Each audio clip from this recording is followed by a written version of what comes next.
بسم اللہ الرحمن الرحیم وَلَقَدْ أَرْسَلْنَا نُوحًا وَإِبْرَاهِيمَ وَجَعَلْنَا فِي ذُرِّيَّتِهِمَا النُّبُوَّةَ وَالْكِتَابَ فَمِنْهُمْ مُهْتَدٍ وَكَثِيرٌ مِّنْهُمْ فَاسِقُونَ ثُمَّ قَفَّيْنَا عَلَىٰ آثَارِهِم بِرُسُلِنَا وَقَفَّيْنَا بِعِيسَى ابْنِ مَرْيَمَ وَآتَيْنَاهُ الْإِنجِيلَ وَجَعَلْنَا فِي قُلُوبِ الَّذِينَ اتَّبَعُوهُ رَأْفَةً وَرَحْمَةً وَرَهْبَانِيَّةً ابْتَدَعُوهَا مَا كَتَبْنَاهَا عَلَيْهِمْ إِلَّا ابْتِغَاءَ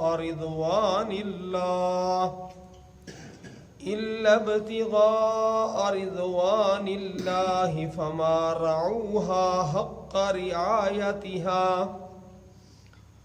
فَآتَيْنَا الَّذِينَ آمَنُوا مِنْهُمْ أَجْرَهُمْ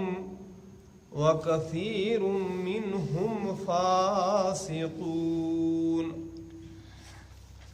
صدق اللہ العلی العظیم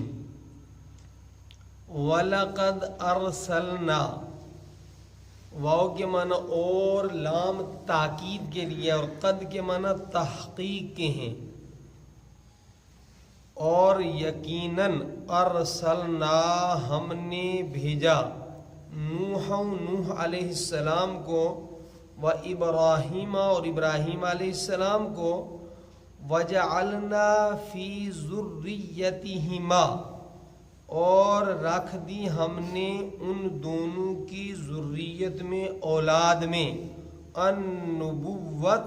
نبوت والکتاب اور کتاب، فمنہم پھر ان میں سے کچھ مہتد ہدایت پانے والے ہوئے، وکثیر منہم اور ان میں سے بہت زیادہ فاسقون فاسق ہوئے، ثم پھر قفینا لگاتار بھیجتے رہے ہم، علی آثارہم ان کے نقش قدم پر، برسولنا اپنے رسولوں کو، وقفینا اور پیچھے بھیجا ہم نے، بعیسی ابن مریم عیسیٰ ابن مریم کو، وآتیناہ الانجیل اور دی ہم نے ان کو انجیل، وجعلنا فی قلوب الذین اتبعوہ رأفۃ ورحمہ، وجعلنا اور رکھ دی ہم نے، فی قلوب الذین ان لوگوں کے دلوں میں جنہوں نے، اتبعوہ اس کی پیروی کی، رأفۃ ورحمۃ رحمت اور مہربانی۔ اب یہاں سے آگے ترجمہ ہوگا، ورہبانیۃ اور گوشہ نشینی، ابتدعوہا ایجاد کر لی انہوں نے، وہ ما نہیں، کتبنا ہم نے فرض کیا، ہا اس کو یعنی دنیا چھوڑنے کو، گوشہ نشینی اختیار کرنے کو، علیہم ان کے اوپر، الا ابتغاء رضوان اللہ سوائے اس کے کہ اللہ کی خوشنودی کو ڈھونڈنا، فما رعوہا پھر نہیں انہوں نے رعایت کی اس کی، حق رعایتہا جیسا کہ رعایت کرنے کا حق تھا، فآتینا الذین آمنوا منہم اجرہم پھر ہم نے ان لوگوں کو جو ان میں سے ایمان لائے اس کا ان کو اجر دیا، وکثیر منہم فاسقون اور ان میں سے بہت زیادہ فاسق ہوگے۔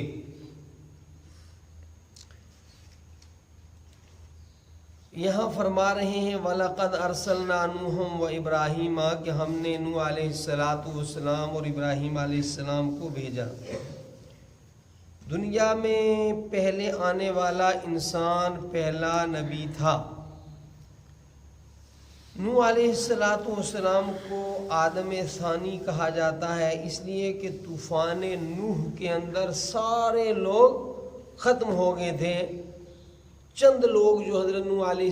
السلام کی بات کو مانتے تھے وہ باقی رہ گئے تھے، تو گویا یہاں سے دوبارہ انسانیت کے سلسلے کا آغاز ہوا۔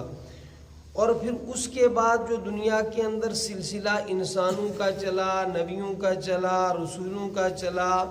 وہ حضرت نوح اور حضرت ابراہیم علیہ السلام سے چلا۔ اسی کو فرمایا یقیناً ہم نے نوح اور ابراہیم علیہ السلام کو بھیجا، اور ان دونوں کی ذریت میں، ذریت اولاد کو کہتے ہیں، وَجَعَلْنَا فِي ذُرِّيَّتِهِمَ النُّبُوَّةَ وَالْكِتَابَ کہ ان کی اولاد میں بھی پھر ہم نے نبوت اور کتاب کے سلسلے کو، یعنی آسمان سے کتابوں کے بھیجنے کے سلسلے کو جاری رکھا۔ فَمِنْهُمْ مُهْتَدٍ یہ من ہوتا ہے، اسے کہتے ہیں من بعضیت، اسی لیے اس من کا ترجمہ ہوتا ہے کچھ، کہ پھر ان کی اولاد میں سے کچھ لوگ ایسے ہوئے جو ہدایت پر رہے، وَكَثِيرٌ مِّنْهُمْ فَاسِقُونَ اور اکثریت جو ہیں وہ فاسق ہو گئی، اللہ تعالیٰ کی نافرمان ہو گئی۔ اس لیے کبھی کثرت کو دیکھ کر اس کے پیچھے نہیں جانا چاہیے۔ عمومی طور پر راہ حق پر گامزن رہنے والے لوگوں کی تعداد لگ بھگ ہر زمانے میں تھوڑی رہی ہے، اور اللہ تو رب العالمین نے فرمایا کہ مرور زمانہ کے ساتھ، زمانہ گزرنے کے ساتھ بہت کم لوگ ان کی ذریت میں وہ رہے جو ہدایت پر رہے، اکثریت جو ہے وہ فاسق فاجر ہو گئی۔ اور ہم جو ہے لگے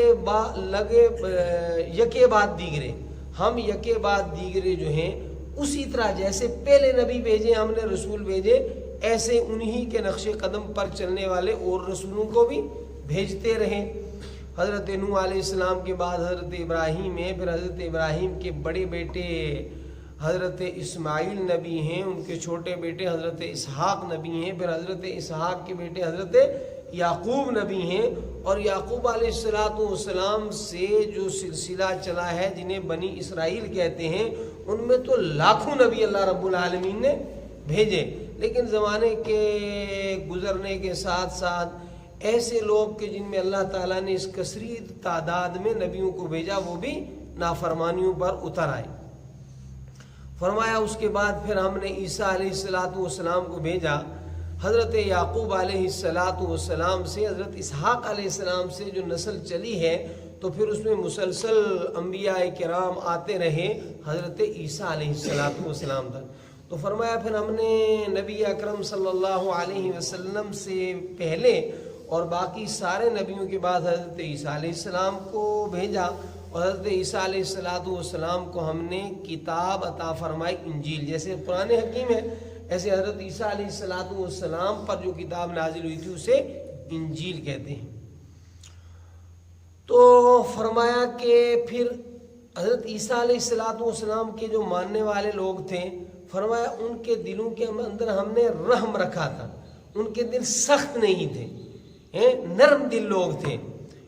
لیکن انہوں نے زمانہ گزرنے کے ساتھ ساتھ اصل شریعت کو چھوڑ دیا، اور ورہبانیت، رہبانیت کہتے ہیں ترک دنیا کو، کہ دنیا کو آدمی چھوڑ دے، جنگلوں میں چلا جائے، صحراؤں میں چلا جائے۔ جیسے ایک زمانہ جو ہے حضرت عیسیٰ علیہ السلام کے دنیا سے پردہ فرمانے کے لگ بھگ 2 صدی بعد عیسائیوں کا یہ حال ہو گیا کہ وہ ایک طبقہ ان میں شادیاں نہیں کرتا تھا، لذیذ کھانا نہیں کھاتا تھا، کپڑے نہیں پہنتا تھا، بس جنگلوں کے اندر رہتے تھے، اور اس کو وہ سمجھتے تھے کہ اللہ تبارک و تعالیٰ کی ہم عبادت کر رہے ہیں۔ تو قرآن حکیم کہہ رہا ورہبانیت، اور رہبانیت گوشہ نشینی، دنیا کو چھوڑنا، ابتدعوہا، یہ ہم نے ان کو نہیں کہا، یہ انہوں نے خود ایجاد کر لیا۔ ابتداء کہتے ہیں ایجاد کرنا، ابتدعوہا، انہوں نے یعنی کہ حضرت عیسیٰ علیہ السلام کے ماننے والوں نے ایجاد کر لیا تھا اس کو، ترک دنیا کے عمل کو، ما کتبناہا علیہم، ہم نے اس کو ان کے لیے نہیں لکھا تھا، ہم نے دنیا چھوڑنے کا ان کو نہیں کہا تھا۔ اچھا، ایک تو انہوں نے یہ کیا، اور یاد رکھیں کہ اللہ تعالیٰ کا قرب انہی اعمال سے بندے کو حاصل ہو سکتا ہے جو قرآن و حدیث میں، اپنی طرف سے کوئی عمل جو ہے وہ حاصل کر کے بندہ اللہ تعالیٰ کو راضی کر نہیں سکتا۔ فرمایا فما رعوها حق رعایتها، پھر انہوں نے یہ کام کیے اور اس کی بھی رعایت نہیں کر سکے، ٹھیک ہے کہ نہیں؟ جو اپنے اوپر ایک چیز انہوں نے خود نافذ کی، پھر اس کے بھی جو تقاضے تھے ان کو پورے وہ نہیں کر سکیں۔ اس سے علماء نے یہ چیز استنباط کی ہے کہ اگر کوئی عمل آدمی اس پر واجب نہ ہو مگر خود اپنے اوپر اس کو وہ لازمی قرار دے، جیسے منت ماننا، منت جو ہے وہ آپ پر واجب نہیں ہے، آپ نے خود مانی کہ میں اللہ رب العالمین کے راستے میں اللہ تعالیٰ کی رضا کے لیے اتنے پیسے دوں گا، یا جانور دوں گا، یا اتنے روزے رکھوں گا، یا اتنی نفلیں پڑھوں گا، تو پھر آپ نے جب اپنے اوپر واجب کر لیا تو اب تو اس کو پورا کرو۔ فما رعوها حق رعایتها، ایک تو انہوں نے ایک چیز کو خود ایجاد کیا اور پھر اس کے بھی تقاضے پورے نہیں کر سکے، لیکن آپ جو ہے اس طرح جو منت مانیں اس کو واجب کریں اور وہ جائز ہو شریعت کے اندر، یہ بات یاد رکھنا ہے۔ ناجائز چیز آپ اپنے اوپر واجب کر لیں تو وہ واجب ہوتی ہی نہیں، جیسے کسی گناہ کی منت آدمی مان لے، کوئی بدعت کرنے کی منت مان لے تو وہ آپ پر واجب نہیں ہوگی، لیکن جائز کام واجب نہیں تھا، آپ نے اس کی منت مانی تو پھر اس کے حقوق آپ نے ادا کرنے ہیں۔ فآتینا الذین آمنوا منہم اجرہم، پھر ان میں سے جو لوگ ایمان لائے ہم نے ان کے ایمان کا ان کو بدلہ دیا، وکثیر منہم فاسقون، اور ان میں سے اکثریت فاسق ہیں۔ بس۔